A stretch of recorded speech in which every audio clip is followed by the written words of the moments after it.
Good evening. So much going on in the capital tonight, but let's start with the solar eclipse because it's not every day you'll get to witness day turn into night and then back again. In fact, this will be the best eclipse since 1999, when Britney Spears released her debut album on CD and cassette. Streaming didn't exist and the euro currency was introduced. We will, of course, have reporters out and about. We'll join Sally Williams live from the Royal Observatory in Greenwich, where tickets sold out in minutes to watch it all unfold. And Rags Martel is in Tooting watching the eclipse with members of the South West London Stargazers. And we'll be keeping an eye on its progress throughout the show too. But first, here's Rags on the highlight of the astronomical year and what to expect.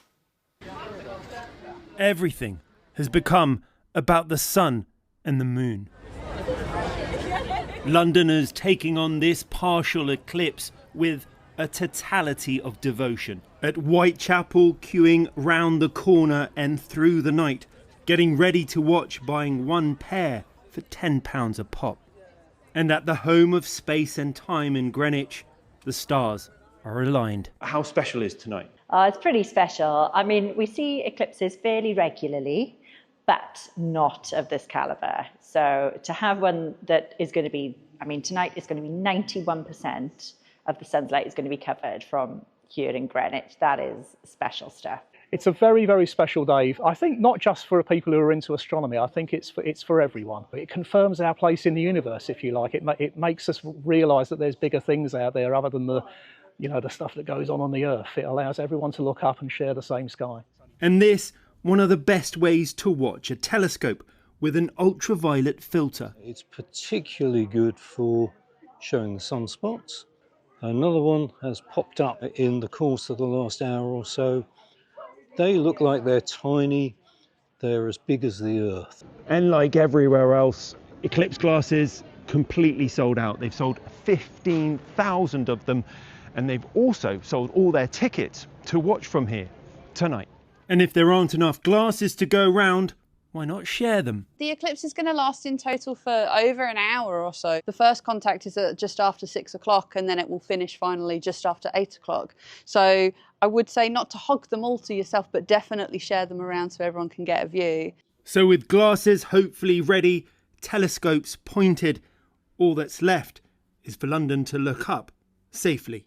Rags Martel, ITV News, Greenwich. And we'll be back to the eclipse a little later on in the programme, but on to other news now. And last week, serial sex offender Simon Levy was found guilty of murdering 2 women and raping a third while on bail. Today, the mother and sister of one of his victims was in court as he was told he will spend the rest of his life in prison. His offending dates back years. He was first reported to police for sexual assault way back in 2017. From the Old Bailey, Helen Keenan reports. A monster. That is how Simon Levy was described in court today.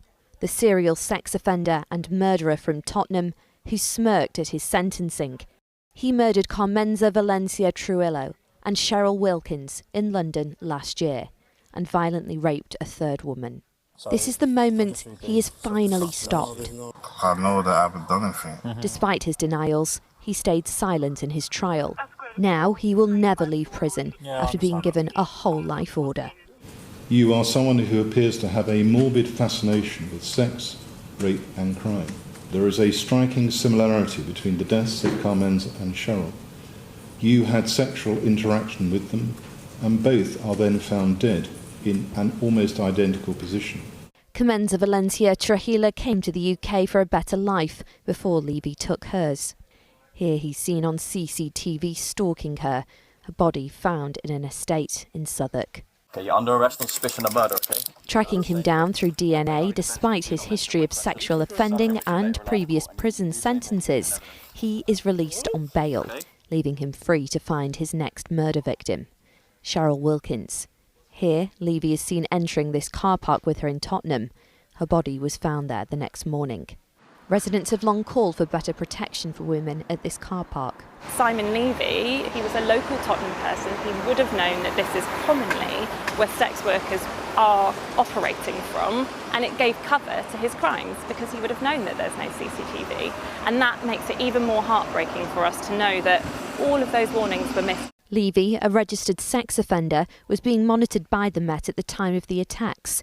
Police, prosecutors and courts all made decisions that left him free. Could the Met have done better? Yes, we could, and we've already apologised for our part in this. But this is about a whole system failing. The police were saying this guy's too dangerous to be on the streets, and between CPS and the courts, they kept bailing him. A question hanging over victims' families leaving court today is whether authorities should have done more to stop Levy from murdering 2 women and attacking 12 more. Helen Keenan, ITV News. Engineers working to restore water to thousands of residents in Chigwell in East London say some of the burst pipes are now fixed. Around 10,000 customers of Thames Water have been forced to queue at bottled water stations since the weekend when supply issues began, and some people with disabilities claim they've been left to fend for themselves. Our correspondent Simon Harris reports.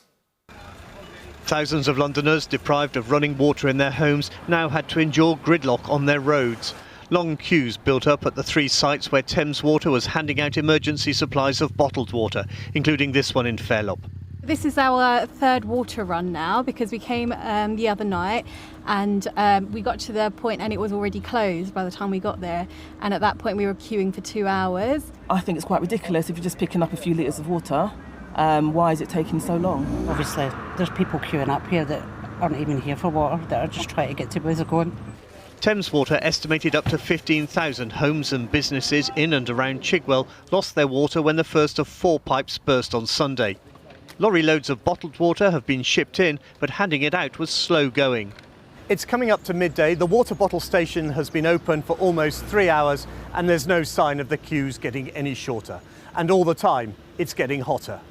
Thames Water said it was sorry it was taking longer than expected to repair the leaks and reconnect supplies.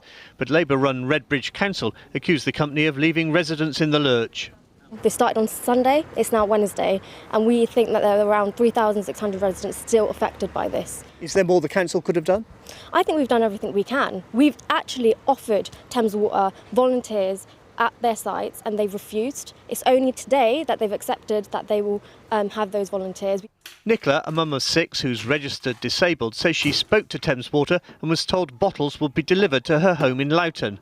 None arrived, so she spent £30 ordering online.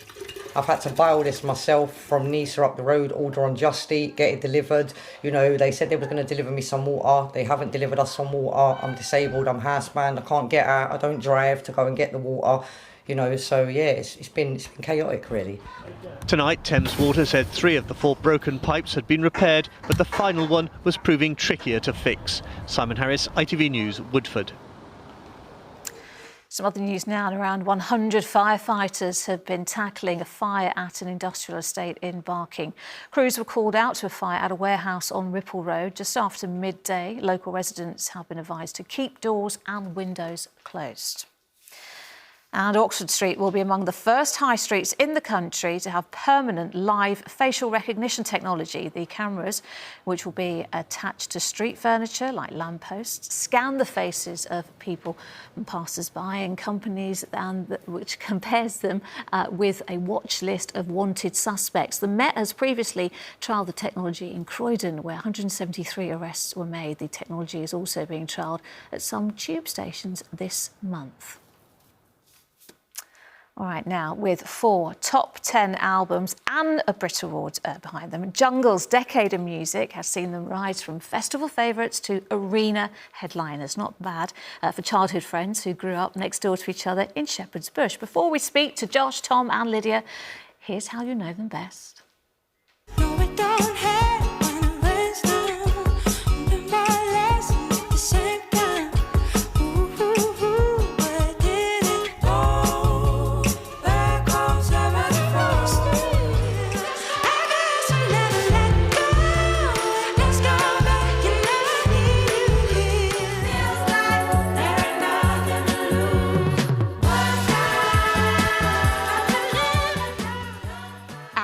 Josh, Tom and Lydia are all here from Jungle. Hello. Hi. That's a very high energy way to start a chat. I love that. And Lydia, you were like dancing along as well, and we're going to talk about the dancing. Tempting. Yeah, you were asking if I was going to do it, and I said absolutely not. Guys, welcome to you all. I want to start with you though, Josh and Tom, because it all started, didn't it, back in the day in Shepherd's Bush. Were you next door neighbours? Yes. Is that true? Very true. On the Goldhawk Road. Yeah. Oh, right. We grew up next to each other. We used to climb on the back wall and hang out as kids. And Yeah? when we were about 10 years old. How did the music start then? How's the music? We just had instruments lying around. Like my parents had a piano, you had a guitar, and I don't know. Like when you're growing up, you either like play football with your mates or you skateboard with your mates, and we just tried to Do play music. Yeah. Yeah, and the rest is kind of history. And then Lydia, you joined about 3 years ago. Yeah, I didn't live next door to them. You no. didn't live next door. I didn't just peer over the fence and go. But you grew up in Essex, Southend-on-Sea, right? Yeah. Yes, yeah, there you go. But what do you bring to Jungle then? I'm going to let Lydia answer. What do I bring? I don't know. I can't answer that. I guess. Are you more vocals? What are you doing? Guess a bit of this, bit bit of that. Bit of this, bit of that. I General love it. excellence, I think. Oh, general excellence, that's it. I should have let them answer. Listen, you've got new music. Let's just have a listen to the new song, Someday, Somewhere.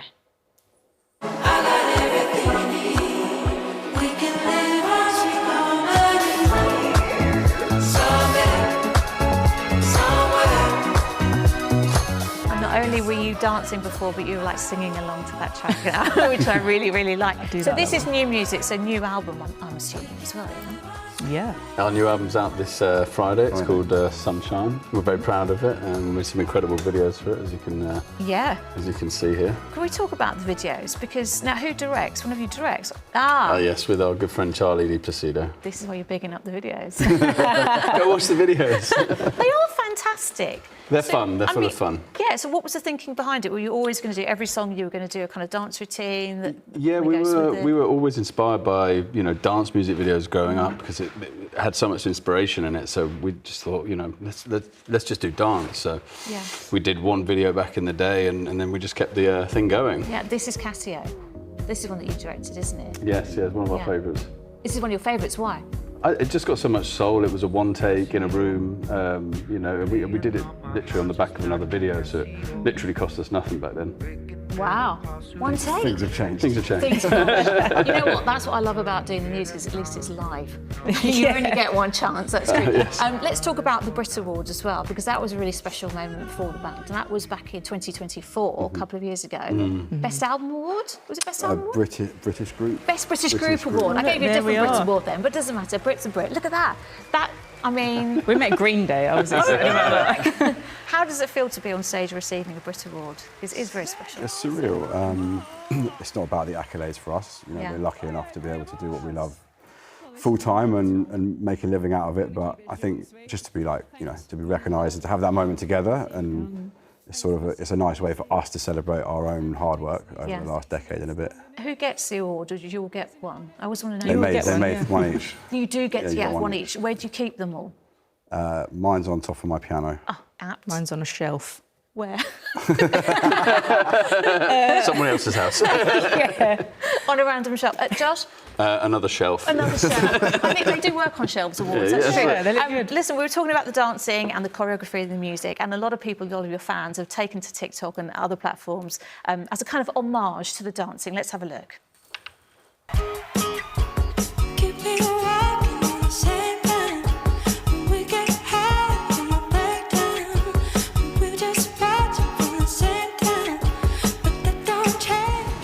Very good, aren't they? They are. It's nice to see you inspire so many people. She's excellent. I love her in the blue top. Yeah, that's cool.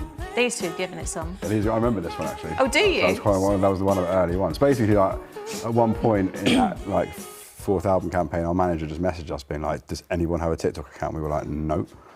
And he was like, "Because it just started exploding." And I think it's credit to the choreography, the direction, the dancers. You are, I know the album is out, you said this Friday, you're going out on tour as well. It's going to be a big world tour. You're in London at O2, 24th and 25th of November. But are you excited about the eclipse? Have you got any spares? I'm sorry, I don't. I might share them with you, but are you going to go? Are you going to be trying to see it safely tonight? Maybe. What time is it again? I think it's interesting you asked me what time, because it is almost time. So what we're going to do now, we're going to go right across to Greenwich and to the Royal Observatory Astronomers' Garden, where Sally, I believe, is with the crowds this evening. Sally, from me and Jungle, it is over to you.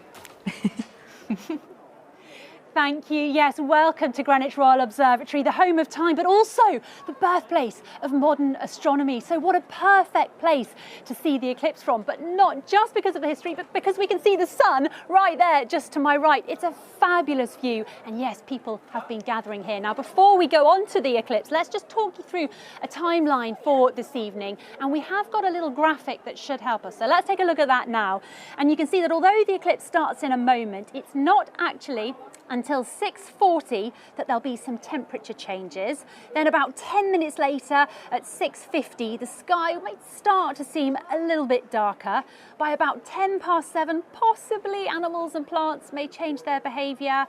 And then just a few minutes later at 19:13, the eclipse will be at its peak. But by 7:16, things will start to return to normal. And just after 8 o'clock, it will all be over. But like I said, there are plenty of people who've gathered here at Greenwich, and earlier I had a little chat with some of them with the excitement building. I have my filter. Oh, what's this then? So It's this a filter that you have to put in so that you can really take pictures. Oh, that's brilliant. Handmade? Yeah, High tech? sure. Yeah, sure. Are you excited? Yes, I am. It's my birthday today. Oh, so happy birthday! Thank you so much. So Double special. yeah, double special. And where did you get them? Because did you get them a while ago? Everyone's been so searching. Yeah, we were kind of last minute. I was sending emails out to different shops, Amazon, but actually we just got them here from the gift shop. No. I know, we were so lucky, I couldn't believe it. Well, it looks like it has now started. Thankfully, I am with an astronomer, Mike, from the Flamstead Astronomy Society. Shall we get our glasses on, Mike, and take a little look? It's just over here. Excuse the look. I know, it's very sexy, isn't it? Right, here we go. Lean. Oh, there's the sun. Can you see anything, Mike? Can you see it? Not quite yet. It's a very, very early part of the eclipse. Oh! I might just be able to see a little tiny bit on the right-hand side of the sun, just a little. It's not quite for the impatient, is it? No, it's not. It's going to take a few minutes before it's obvious. Very briefly, why mustn't we look at the sun? What will it do to our eyes? Well, looking directly at the sun can damage your retina. It's a very bad idea to look directly at the sun. You need to have some kind of protection. Solar glasses are perfect, but projection as well, kitchen colander on a piece of paper, that's another great way. So, yes, don't look through the colander. Don't look through the colander, no. No, indeed. Now listen, hopefully people at home can see the eclipse as it's going on. It's not new, it's not groundbreaking, but it is very special. You're not discovering anything new, but why do astronomers love it so much? Well, although eclipses happen quite often around the world, there's a few a year, but in a particular geographic area, there's only once every 375 years or so that you get a total eclipse, and these big partial eclipses are also quite rare.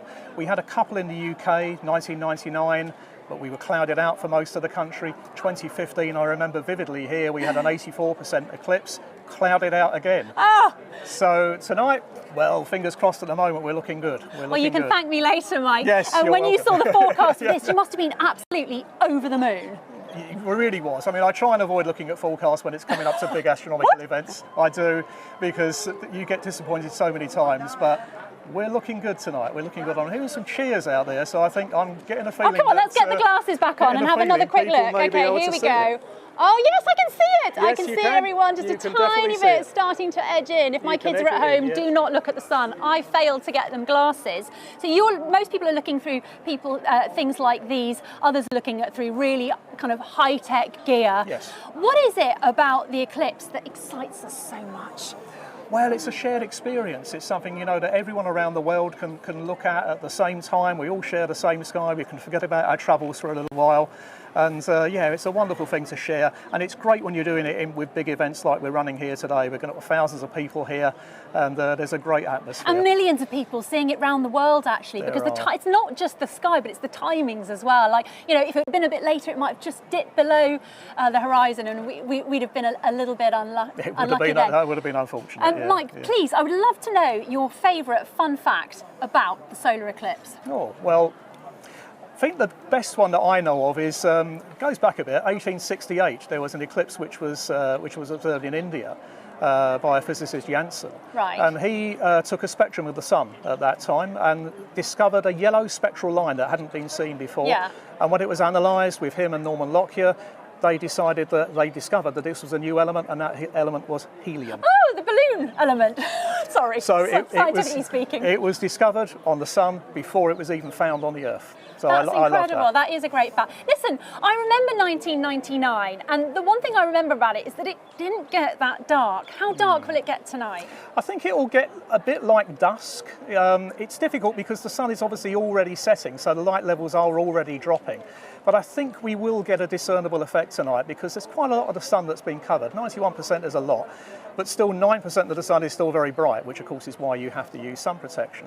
Yeah, I think it will get darker, markedly darker, but it's difficult to predict. Okay, and let's just talk about animals, because I think this is fascinating. Have you witnessed any changes in behaviour in the plants and animals? Do they sort of start shutting down, looking for bed? Is there a dawn chorus when the lights come back on? Well, there certainly is in total eclipses. With these big partial eclipses, I don't know. I've heard theories that yes, they can. But I've not witnessed that myself. But total eclipses, certainly, that definitely happens. Remind us, when is the next solar eclipse? Well, as I say, eclipses happen all the time. There's another good one next year. Okay, yeah, fair enough. But as regards the UK... the one that we're going to go on about ad infinitum. When's the next big one? The next really big one where it gets to the same kind of magnitude as tonight, 2081. 2081. I can't do the maths. I'm going to be really quite old by then. Do you think I'll be? No, I don't even know if I'll be alive. If I am, it'll be a miracle. They'll have invented something special. 55 years. And then if you're around for that, you've only got another 9 years to wait for a total eclipse in the UK. That's in 2090. What? So Well, we're all very jealous of our youngsters tonight, aren't we? That's it. Well, listen, Mike, thanks so much. Where are you going to go now? Where are you going to be watching it from? Back into the courtyard of the Royal Observatory, Yeah. where we've got lots of solar telescopes set up, lots of ways of viewing the sun.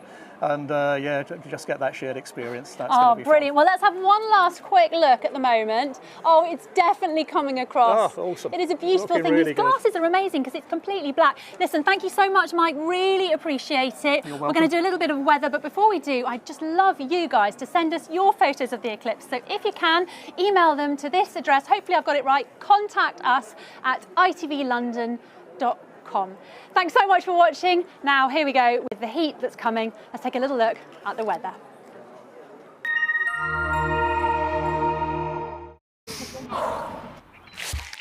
Come rain or shine, Octopus Energy sponsors ITV London weekday weather. Hello again. Well, I hope you managed to cope with the heat today because tomorrow is going to be even hotter. We have got an amber heat warning in place as our temperatures climb up into the mid-30s.